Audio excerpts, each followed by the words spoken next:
بسم اللہ الرحمن الرحیم۔ کتاب کا نام تاریخ ابن کثیر۔ ایپیسوڈ 10۔ مضمون: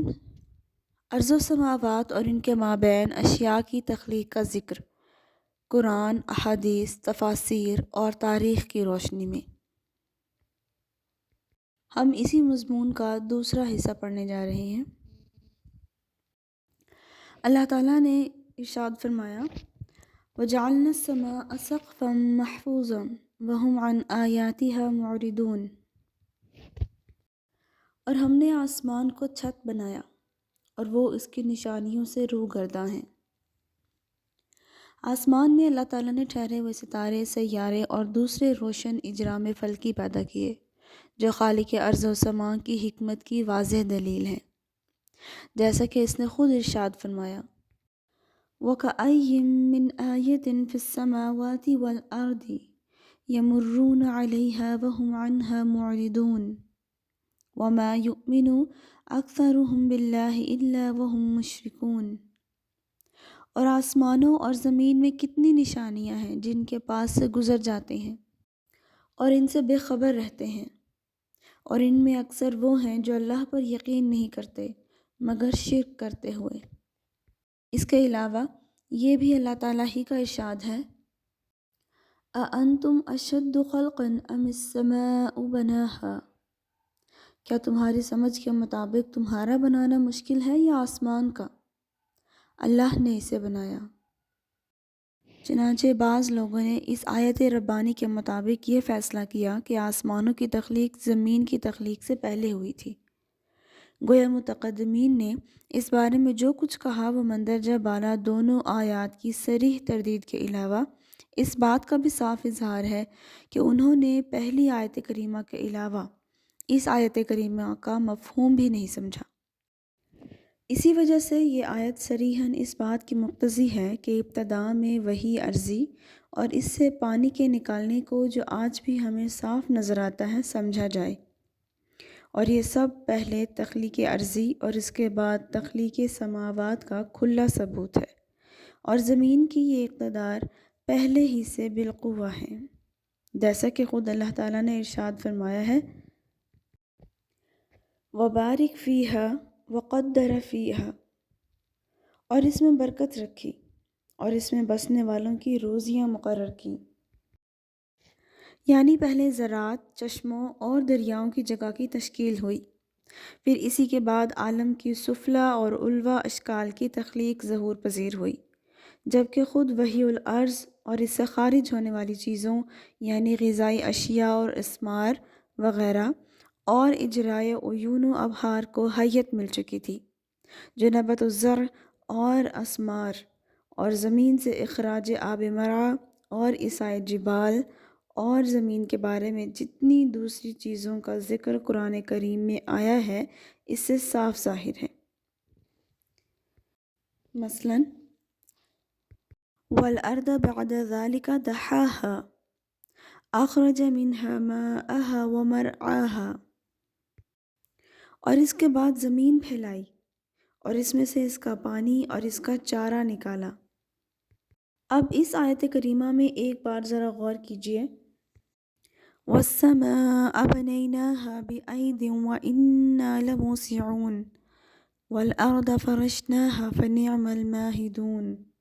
وَمِنْ كُلِّ شَيْءٍ خَلَقْنَا زَوْجَيْنِ لَعَلَّكُمْ تَذَكَّرُونَ۔ اور آسمان کو ہم نے اپنی قدرت سے بنایا اور بے شک ہم وسعت و قدرت والے ہیں، اور زمین کو ہم نے فرش بنایا اور ہم کیا ہی اچھا بچھانے والے ہیں، اور ہم نے ہر چیز کی دو قسمیں بنائیں تاکہ تم نصیحت حاصل کرو۔ بِأَيْدٍ یعنی بقوہ، وَإِنَّا لَمُوسِعُونَ سے صاف ظاہر ہے کہ آسمانوں کا بلند ہونا وہیں سے ہوا جہاں دوسری چیزیں اس کے نیچے تھیں،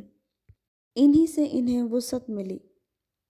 اس سے یہ بات بھی واضح ہو گئی کہ کرسی کا مقام آسمانوں سے بلند تر ہے اور وہ باقی تمام چیزوں سے وسیع تر ہے، اور یہ بھی معلوم ہوا کہ عرش کرسی سمیت تمام دوسری چیزوں سے عظیم تر ہے۔ اس کے بعد اس قول باری تعالیٰ پر غور کیجئے: وَالْأَرْضَ فَرَشْنَاهَا، جس سے مراد نہا ہے، اور وجعلناها مدن یعنی ایک ساکن غیر مضطرب چیز جو تمہارے دسترخوان کی طرح نہیں ہے۔ اور قال رب العالمین فنعم الماہدون ہے، یہاں ہر جگہ واو سے ترتیب وقوع نہیں بلکہ اس سے لغت عربی کے مطابق خبریں مراد ہیں، واللہ اعلم۔ حضرت امام بخاری رحمۃ اللہ علیہ فرماتے ہیں کہ مجھ سے عمرو بن جعفر بن غیاث میرے والد یعنی راوی کے والد اعمش اور جامع بن شداد نے صفوان بن محرز کے حوالے سے یہ بتا کر کہ صفوان بن محرز نے عمران بن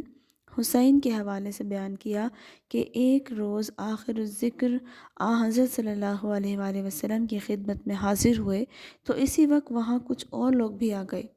تو آپ صلی اللہ علیہ وآلہ وسلم نے ان کا خیر مقدم فرماتے ہوئے فرمایا آؤ بنو تمیم۔ اس کے بعد کچھ اہل یمن بھی آپ صلی اللہ علیہ وآلہ وسلم کی خدمت میں اس وقت حاضر ہوئے، تو آپ صلی اللہ علیہ وآلہ وسلم نے ان کا بھی اسی طرح سے خیر مقدم فرمایا، جس کے بعد وہ دونوں گروہ اجتماعی طور پر یوں گویا ہوئے، یا رسول اللہ صلی اللہ علیہ وآلہ وسلم، ہم آپ سے ایک بات پوچھنے کے لیے حاضر ہوئے ہیں، اور وہ یہ ہے کان اللہ ولم یکن شیء غیرہ وکان عرشہ علی الماء وکاتب فی الذکر کل شیء وخلق السماوات والارض۔ آپ صلی اللہ علیہ وآلہ وسلم نے فرمایا اللہ تعالیٰ ازل سے موجود تھا اور اس کے سوا کوئی چیز موجود نہ تھی، اور اس کا عرش پانی پر تھا، لوح محفوظ میں اس نے ہر چیز کو لکھ لیا تھا، پھر اللہ تعالیٰ نے آسمان و زمین کو پیدا فرمایا۔ ابھی آپ ان لوگوں کی باتوں کا جواب دینے ہی والے تھے کہ کسی شخص نے باہر سے چلا کر کہا اے ابن حسین، تمہارا اونٹ بھاگ گیا ہے، اگر میں تمہاری جگہ ہوتا تو اسے ٹھیک سے باندھتا۔ امام بخاری رحمۃ اللہ علیہ نے کتاب المغازی اور کتاب التوحید دونوں جگہ اس روایت کے بیان میں دونوں جگہ ثم خلق السماوات والارض لکھے ہیں، اور امام نسائی نے بھی یہی الفاظ لکھے ہیں۔ امام احمد بن حنبل رحمۃ اللہ علیہ فرماتے ہیں کہ ان سے حجاج اور ابن جرح نے بیان کیا کہ انہیں اسماعیل بن امیہ نے ابو ایوب بن خالد ام سلمہ کے غلام عبداللہ بن رافع نے حضرت ابو ہریرہ رضی اللہ تعالیٰ عنہ کے حوالے سے بتایا کہ آخر الذکر یعنی ابو ہریرہ رضی اللہ تعالیٰ عنہ نے کہا کہ ایک روز رسول اللہ صلی اللہ علیہ وآلہ وسلم نے میرا ہاتھ اپنے دستے مبارک میں لے کر فرمایا اللہ تعالیٰ نے زمین ہفتے کے روز پیدا کی، پہاڑ اتوار کے روز پیدا کیے، اور درخت پیر کے روز پیدا کیے، مکروہات منگل کے دن پیدا کی، روشنی بدھ کے دن پیدا کی، چوپائے جمعرات کو پیدا کیے، اور اللہ تعالیٰ کی اس سلسلے میں آخری تخلیق حضرت آدم علیہ السلام تھے، جنہیں اللہ تعالیٰ نے جمعے کے روز آخری ساعتوں میں یعنی عصر سے لے کر رات کے درمیان جو وقت ہوتا ہے اس وقت پیدا کیا۔ یہ حدیث اس ترتیب سے مسلم نے جریج بن یونس اور ہارون بن عبداللہ کے حوالے سے، نسائی نے ہارون اور یوسف بن سعید کے حوالے سے، اور محولہ بالا تینوں حضرات نے حجاج بن محمد مسیسی، الاعور اور ابن جرح کے حوالے سے کم و بیش انہی الفاظ کے ساتھ بیان کیا ہے۔ نسائی نے اپنی تفسیر میں ابراہیم بن یعقوب، محمد بن صباح، ابی عبیدہ اور اخضر بن عجلان، ابن جریج، عطا بن ابی رباح اور ابو ہریرہ رضی اللہ تعالیٰ عنہ کے حوالے سے بھی بیان کیا ہے کہ ایک روز حضرت صلی اللہ علیہ وآلہ وسلم نے حضرت ابو ہریرہ رضی اللہ تعالیٰ عنہ کا ہاتھ اپنے دستے مبارک میں لے کر فرمایا اے ابو ہریرہ رضی اللہ تعالیٰ عنہ، اللہ تعالیٰ نے زمین و آسمان اور جو کچھ ان کے درمیان میں ہے 7 روز میں پیدا کیا، جس کے بعد وہ عرش پر 7ویں روز متمکن ہوا، اور اس نے مٹی ہفتے کے روز پیدا کی، اور اس کے بعد وہی ترتیب ذکر کی جو کہ پہلے مذکور ہوئی ہے۔ اس حدیث کو نسائی نے اپنی تفسیر میں اس ترتیب سے بیان کیا ہے جیسے پہلے مسلم کی روایت کردہ حدیث میں بیان ہو چکی ہے کہ اس حدیث کے راویوں میں ابن جرح کے بارے میں اختلاف پایا جاتا ہے۔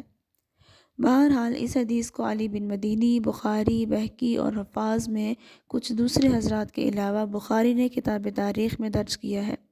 اور ان میں سے بعض نے کعب کا حوالہ بھی دیا ہے جو صحیح ترین ہے، کیونکہ حضرت کعب الاحبار اور حضرت ابو ہریرہ رضی اللہ تعالیٰ عنہ دونوں عموماً ایک ساتھ حضرت صلی اللہ علیہ وآلہ وسلم کی خدمت میں حاضر رہتے تھے۔ چنانچہ جو حضرت ابو ہریرہ رضی اللہ تعالیٰ عنہ نے بیان کی وہ یقیناً کعب الاحبار نے بھی سنی ہوگی، اس لیے کعب الاحبار کا حوالہ اس کی یقینی صحت پر دلالت کرتا ہے۔ اور اگر کعب نے حضرت ابو ہریرہ رضی اللہ تعالیٰ عنہ سے یہ حدیث سنی ہوگی تو انہوں نے یقیناً اس کی تصدیق حضرت صلی اللہ علیہ وآلہ وسلم سے ضرور کی ہوگی، لیکن اگر کعب نے اسے ابو ہریرہ رضی اللہ تعالیٰ عنہ کی تحریروں سے نقل کیا ہے تو ابو ہریرہ رضی اللہ تعالیٰ عنہ کے الفاظ حضرت صلی اللہ علیہ وآلہ وسلم نے ان کا ہاتھ اپنے دستے مبارک میں لے کر فرمایا عجیب بات ہے، اس لیے اس حدیث کو احادیث مرفوع میں بھی شامل کیا جا سکتا ہے۔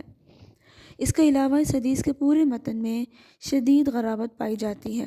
کیونکہ اس میں تخلیق کائنات کے ساتھ ساتھ دن کا ذکر بھی ہے جو صریحاً اس آیت قرآنی سے متضاد ہے، جس میں یہ بات ذکر کی گئی ہے کہ زمین 4 دن میں پیدا کی گئی،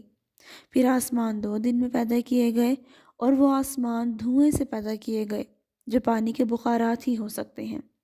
جو پانی کے اضطراب سے پیدا ہوتے ہیں، اور بانی کا یہ اضطراب یقیناً اللہ تعالیٰ کی قدرت بالغہ کے ذریعے زمین کی حدت سے پیدا ہوگا، جیسا کہ اسماعیل بن عبد الرحمن السدی الکبیر نے ابی مالک، ابی صالح، ابن عباس، مرہ حمدانی، ابن مسعود اور دیگر صحابہ کرام رضی اللہ تعالیٰ عنہم اجمعین کے حوالے سے ذکر کیا ہے۔ اور ضمناً آیت قرآنی هو الذی خلق لکم ما فی الارض جمیعا ثم استوى الی السماء فسواہن 7 سماوات کا حوالہ دیتے ہوئے تشریحاً بتایا ہے کہ حوت یعنی مچھلی پانی میں ہوتی ہے، اور پانی صفات پر، اور صفات ملک کی پشت پر، اور ملک چٹانوں پر، اور چٹانیں ہوا پر تھیں، اور صخرہ یعنی چٹان کے بارے میں کہا گیا ہے کہ وہ آسمانوں کے ساتھ لپیٹی گئی تھی نہ کہ زمین کے ساتھ، پس جب حوت یعنی مچھلی حرکت میں آئی اور زمین متحرک ہوئی تو اسے پہاڑوں سے روکا گیا، جس کے بعد وہ ٹھہر گئی۔ اللہ تعالیٰ نے پہاڑوں اور ان میں جو منافع بخش اشیاء ہیں ان سب کو منگل کے روز پیدا کیا۔ اس نے بدھ کے دن پانی، مدائن، آبادیاں، خرابے وغیرہ پیدا کیے، پھر اس نے آسمانوں کو جو ایک ساتھ جڑے ہوئے تھے الگ الگ کر کے 7 آسمان بنائے جو جمعرات اور جمعے کو بنائے گئے۔